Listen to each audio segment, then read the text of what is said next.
Vote डालने का, जो जमींदार लोग। जब हमारा देश आज़ाद नहीं हुआ था उसके पहले जो चुनाव होते थे उनमें सारे जो जमींदार लोग थे, और जमींदार कौन, जमींदार जिनके पास ज़मीनें थी। हमारे लोगों के पास तो कोई ज़मीनें रहती, ना हमारा कोई जमींदार था। उन लोगों को वोट डालने का अधिकार था, और वोट डालने का अधिकार उनको था जो लोग पढ़े लिखे थे, ग्रेजुएट यानी कम से कम BA। तो हमारे समाज में के लोग पढ़े लिखे थे, नहीं थे, अधिकार नहीं था। ऐसे लोगों को वोट डालने का अधिकार था। और किनको वोट डालने का अधिकार था? जिनकी उम्र 21 साल से ज़्यादा हो, ऐसे लोगों को वोट डालने का अधिकार था।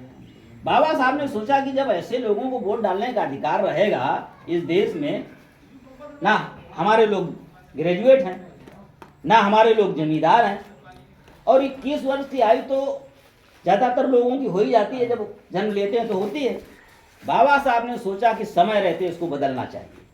और जब वो कमीशन 1919 में देश में आया तो उनके सामने बाबा साहब ने वकालत कि सर, हमारे देश में जो दबी कुचली समाज के लोग हैं, जिनको अछूत कहा जाता है, उनको यहाँ किसी भी प्रकार का कोई अधिकार नहीं है, और मेरी बात को माना जाए। मैं अपनी बात आपके सामने रखता हूँ। वकालत किया उन्होंने, और उन्होंने कहा कि इस देश में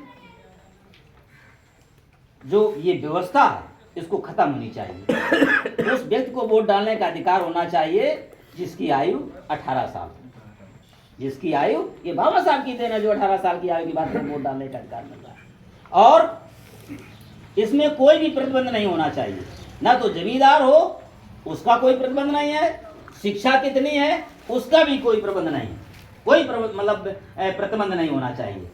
जिसकी आयु 18 साल हो चुकी है, ऐसे सारे लोगों को, चाहे वो लेडीज हो और चाहे जेंट्स हो, सारे लोगों को वोट डालने का अधिकार होना चाहिए। ये लड़ाई परम पूज्य बाबा साहब ने लड़ी, और इसी लड़ाई के बदौलत परम पूज्य बाबा साहब ने एक बार नहीं, 3 बार ब्रिटिश पार्लियामेंट में जाकर के अपनी वाणी और ताकत के माध्यम से, अपने विवेक और बुद्धि के माध्यम से सारे लोगों को डिफीट कराने का काम किया, और मजबूर कर दिया ब्रिटिश पार्लियामेंट को कि उनको कम्युनल अवार्ड घोषित करना पड़ा। और सन 1932 में जब ब्रिटिश पार्लियामेंट ने कम्युनल अवार्ड घोषित किया तो उन्होंने सारे के सारे अधिकार आपको दे दिए। 18 साल की आयु में आप वोट डालने के अधिकारी बने। शिक्षा का कोई प्रबंध नहीं, जमींदारी का कोई प्रबंध नहीं, और सबसे एक अहम बात बाबा साहब ने जो रखी थी, मानी तो 4 बातें गई थी जो मैं आपको बता रहा हूं, उसमें बहुत सारी बातें थी। दूसरी बात जो महत्वपूर्ण थी उन्होंने रखी थी कि जो चुनाव होता है, इस चुनाव में जो मताधिकार का प्रयोग होना चाहिए, ये जो है 2 प्रणाली होनी चाहिए। इसकी जो मताधिकार होता है 2 तरह का होना चाहिए। पहला अधिकार जहां पर हमारी सीटें एससी हों, जैसे आपकी एससी सीट रसूलाबाद है विधानसभा की, तो एससी सीट पर हमारे एससी बिरादरी के लोगों को ही खड़े होने का अधिकार हो, और हमारे एससी बिरादरी के लोगों को ही केवल वोट डालने का अधिकार हो। इससे क्या होगा, जब हमारे ही लोग उनको वोट करेंगे तो वो आदमी जो चुन के जाएगा वो हमारे लिए काम करेगा। दूसरा उन्होंने कहा कि सामान्य सीट पर भी हमें वोट डालने का अधिकार होना चाहिए। जब सामान्य सीट पर हम वोट डालेंगे तो जो भी सामान्य व्यक्ति चुन करके आएगा उसके ऊपर भी हमारा दबाव रहेगा। ये दोहरी मताधिकार का प्रयोग बाबा साहब ने माना था, लेकिन महात्मा गांधी ने ये बात नहीं मानी, और उन्होंने कहा कि अगर ये चीजें मानी जाएंगी तो हम आत्महत्या कर लेंगे। और इतना कहकर के महात्मा गांधी वहां से चल पड़े, और जब अपने देश में आए तो बंबई जो है बंदरगाह में इनको अरेस्ट कर लिया गया, क्योंकि इन्होंने कह दिया था कि हम आत्महत्या कर लेंगे। तो लगा यहाँ के लोगों को कि अगर वो आत्महत्या कर लेंगे तो दंगे हो जाएंगे। पकड़ लिया गया, यरबदा जेल में डाल दिया गया, और जब यरबदा जेल में डाल दिया गया तो आमरण अनशन उन्होंने शुरू कर दिया कि ये सारी बातें जो कम्युनल अवार्ड घोषित किया गया है उसको ना माना जाए। साथियों, बाबा साहब के सामने वो परिस्थितियां आई, खून की लिखी चिट्ठियां उनके पास आने लगी, उनको धमकियां मिलने लगी कि हम आपको जान से मार देंगे, आपके परिवार को मार देंगे, और खत जो है खून से लेकर के भेजे जाने लगे। लेकिन बाबा साहब इस ललुआ समाज को जगाने के लिए, इनको अधिकार दिलाने के लिए 1 भी % टस से और मस नहीं हुए। और वो अपने आप पर बिल्कुल मतलब तटस्थ बने रहे।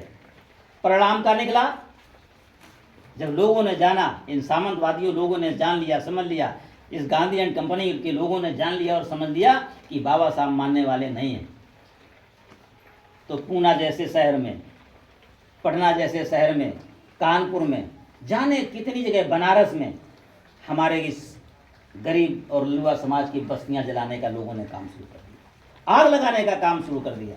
जब इस तरह की समस्याएं बाबा साहब के सामने आई तो उनके रूम क्या है, मैं जिन लोगों की लड़ाई लड़ रहा हूं, जिनको मैं हक और अधिकार दिलाना चाहता हूं, जब वही लोग इस समाज में नहीं रहेंगे तो फिर हम किसके लिए लड़ाई लड़ेंगे। तो बाबा साहब को मजबूर होकर के अपने जो उन्होंने ब्रिटिश पार्लियामेंट के अंदर अधिकार मांगे थे उसमें समझौता करना पड़ा, और उसमें समझौता हुआ तो शिक्षा का अधिकार आपको मिला, वोट डालने का आपको अधिकार मिला, लेकिन जो अधिकार दोहरा वोट डालने का अधिकार था वो नहीं रहा। केवल एक ही वोट डालने का अधिकार मिला कि आप चाहे SC सीट हो और चाहे बैकवर्ड सीट हो, सब में आपको वोट डालने का अधिकार होगा। ये परम पूज्य बाबा साहब की बदौलत मिला, और बाबा साहब ने इस लड़ाई में लड़ने के लिए सफलता पाई। साथियों, हमारा ये कारवां जब आगे बढ़ा, अभी उन लोगों के दिमाग में मतलब ये चीज़ नहीं आई कि इनको अधिकार मिलना चाहिए। देश तो हमारा आज़ाद होने के करीब था, क्योंकि समझौता हो चुका था कि 15 अगस्त को हमारा देश आज़ाद हो जाएगा सन 47 में। लेकिन इस देश को चलाने के लिए एक व्यवस्था होनी चाहिए, और इस व्यवस्था को कौन चलाएगा, कैसे चलाएगा। इस देश के चलाने के लिए एक संविधान होना चाहिए। भाई लिखित में कोई पत्रावली होगी तभी तो देश चलेगा। जब इस समस्या को देखा गया तो ये हुआ कि ये कैसे संविधान बनेगा। तो जो विभिन्न प्रांतों में जो लोग विभिन्न प्रांतों से प्रतिनिधि चुन करके जाते थे, उनके द्वारा एक कमेटी बनेगी, एक संविधान सभा की कमेटी बनेगी, उनके द्वारा ये संविधान का चयन होगा। तो महात्मा गांधी ने कहा था कि बाबा साहब को तो हम किसी भी खिड़की और दरवाजे से नहीं आने देंगे, उनके सारे के सारे दरवाजे बंद हैं, और किसी भी पार्लियामेंट में, किसी भी विधानसभा से, किसी भी प्रांत की किसी भी सीट से बाबा साहब को चुनकर जाने नहीं देंगे। ये हमारे लोगों के साथ किया गया। साथियों, आज जो लोग बाबा साहब को गले में लटकाए घूम रहे हैं, आज जो बाबा साहब को कंधे में लटकाए घूम रहे हैं, जयंतियां मनाते घूम रहे हैं, चाहे वो कांग्रेस के लोग हों,